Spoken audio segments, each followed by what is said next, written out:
सीमा हैदर को सारी रात सपनों में मोमिन मलिक की कानूनी कार्रवाई नजर आती है, सुबह शाम सचिन को भी, और अब इनके भैया को भी मोमिन ही मोमिन नजर आ रहा है, कुछ भी नजर नहीं आ रहा।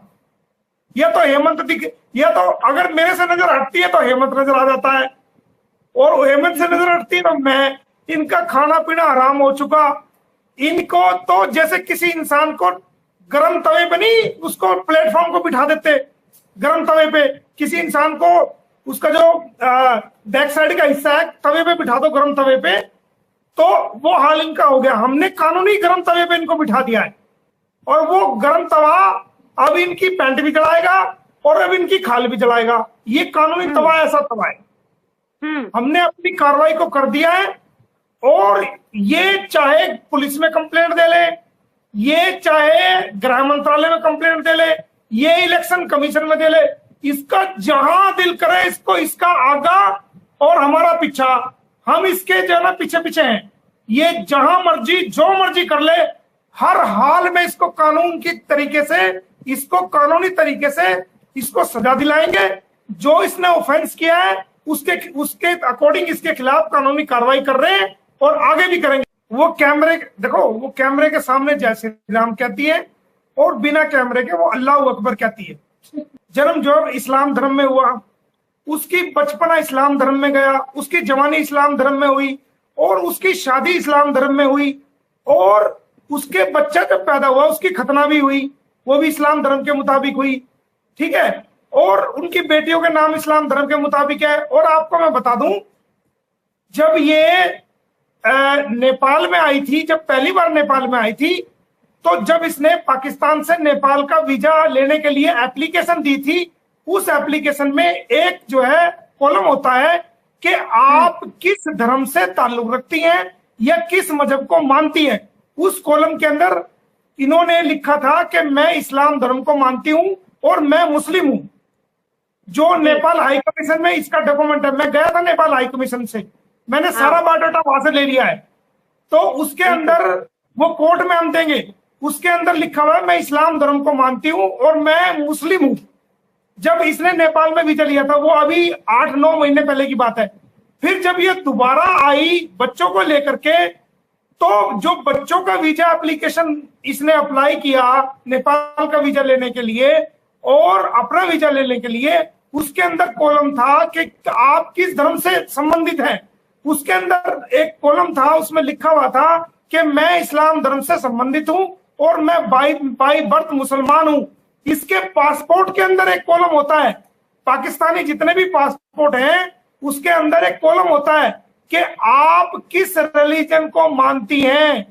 तो इसके पासपोर्ट के 2 पासपोर्ट है इसके पास, दोनों पासपोर्ट के अंदर इस्लाम धर्म लिखा हुआ है।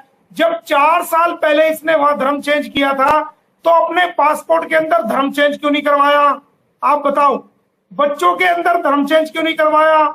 और जो आपने वीजा लिया नेपाल की एम्बेसी से, वहां आपने हिंदू धर्म क्यों नहीं लिखा? वहां आपने सचिन की वाइफ क्यों नहीं लिखा?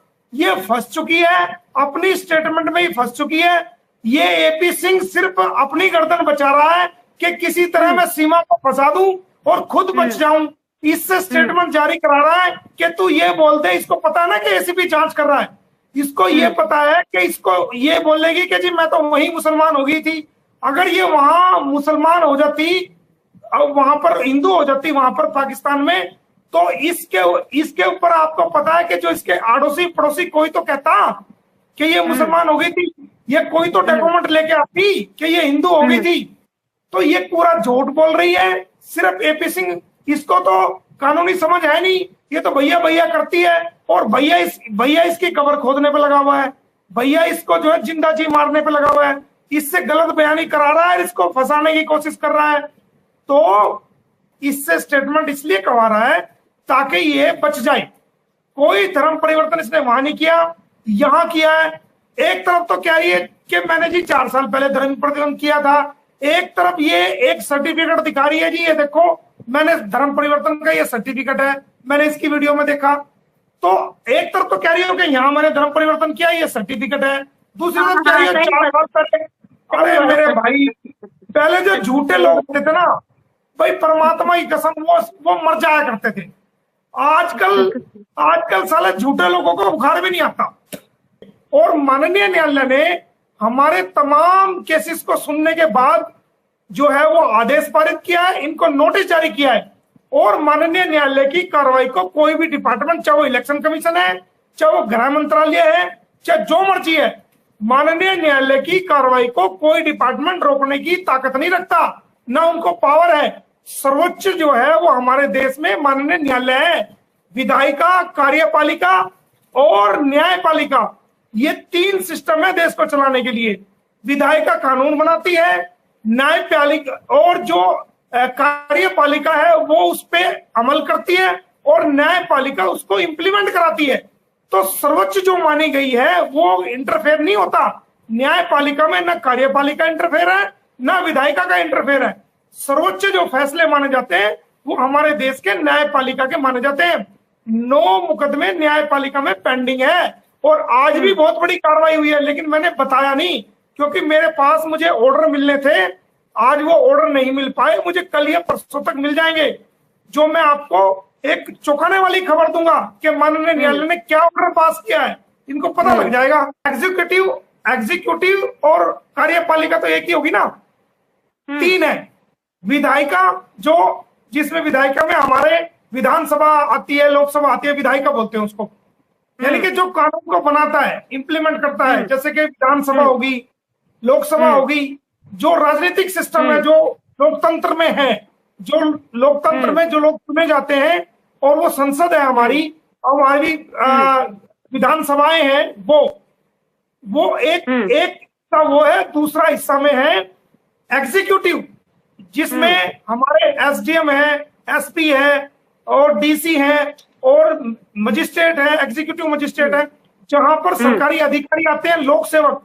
वो होती है जो है ना कार्यपालिका, यानी कि एग्जीक्यूटिव। और फिर होती है न्यायपालिका। हाँ, फिर होती है न्यायपालिका, यानी कि न्यायपालिका जो विधायिका हमारी कानून बनाती है, और जो एग्जीक्यूटिव है, एग्जीक्यूटिव उस प्रोसेस को अडॉप्ट करती है, और जो उसका वायलेशन होता है तो उसको हमारी न्यायपालिका उसको इंप्लीमेंट कराती है। ये पहले भी अननेसेसरी जो मेंटेनेबल नहीं थी, क्या हुआ, इलेक्शन कमीशन में गए थे, उनकी फांसी को रोक लिया, सारों को फांसी हुई ना।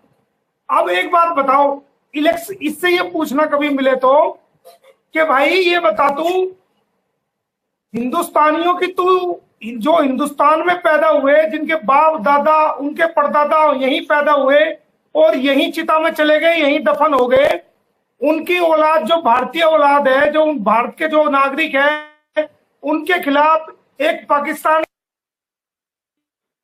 ट्रेसपासर्स, जिसका हमारे खिलाफ वो कंप्लेंट देगी, वो भी इलेक्शन कमीशन में। इससे ये पूछना किस वार्ड में और किस मोहल्ले में और किस पर है, किस लोकसभा क्षेत्र के अंदर सीमा हैदर की भारत में वोट है, इससे पूछना। बिल्कुल। अरे निर्वाचन आयोग में तो वही व्यक्ति तो शिकायत देगा जिसका वोट भारत में हो, इसका तो वोट ही नहीं है, ये भारत के नागरिक ही नहीं है, इलीगल है, इसके खिलाफ पर्चा दर्ज हुआ है। दूसरी बात, ना तो मैं चुनाव लड़ रहा हूं, ना ये सीमा चुनाव लड़ रही है, और ना ये एपी सिंह चुनाव लड़ रहा है। तो चुनाव आयोग में तो अगर कोई चुनाव आचार संहिता लागू है और चुनाव कोई वायलेशन करता है इलेक्शन का, किसी प्रकार की टर्म्स एंड कंडीशन का, उसके खिलाफ शिकायत देते हैं। इसमें तो मेंटेबल नहीं है, इसको पता ना सका। असल में ये चुनाव आयोग के का जो मेन गेट है दिल्ली में, उसके सामने से गुजर रहा था, इसने देखा, ओए ओए भाई, इसके सामने तो इलेक्शन का टाइम है, बहुत सारे कैमरे वाले लोग खड़े हुए हैं। अब इसने दिमाग घुमाया कि क्या आइडिया लगाया जाए, इसने समझा मोमिन मलिक का आइडिया लगाया जाए, तो उसका नाम दिया जाए, वो तेरे से बहुत ज्यादा फेमस है पूरी दुनिया में, तो तू उसका नाम दे दे, तुझे कुछ 2-4 कहीं शॉट मिल जाएंगे टीवी में, अखबार में। ये फटाफट गया, 4 लाइन लिखी और दोबारा गाड़ी घुमा करके आया और खड़ा हो गया दरवाजे के सामने।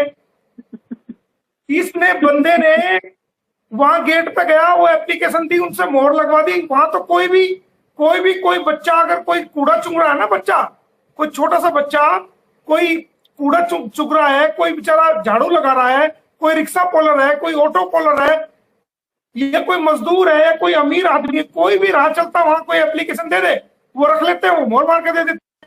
तो ये फटाफट गया जाके एक एप्लीकेशन दी मोमिन मलिक ने, जी ये है जी, चुनाव खराब कर दिया जी ये। आप देखोगे कि जी ये कर रहा है वो कर, अरे भाई तू कहां है? ये मेंटेबल नहीं है। जब हमने 9 केसेस, आज के टाइम में 9 केसेस है इनके खिलाफ, 9, और एक 10वां था, लेकिन वो मैंने कुछ अपनी कानूनी समझ के तहत वो वापस ले लिया और उसको फिर जो है ठीक करके दोबारा डाला। टोटल 10 केस फाइल कर चुका हूं, 9 केसेस हैं, चारों तरफ से लीगल रूप से घेर लिया है, इनको पता लग चुका है। एसीपी इसकी इंक्वायरी कर रहा है, जो धर्म परिवर्तन कराया बच्चों का, डीसीपी से ऑर्डर हो चुके हैं, से हो चुके हैं, और एसीपी इसकी इंक्वायरी कर रहा है। ये जेल जाएगा, इसको कोई रोक नहीं सकता।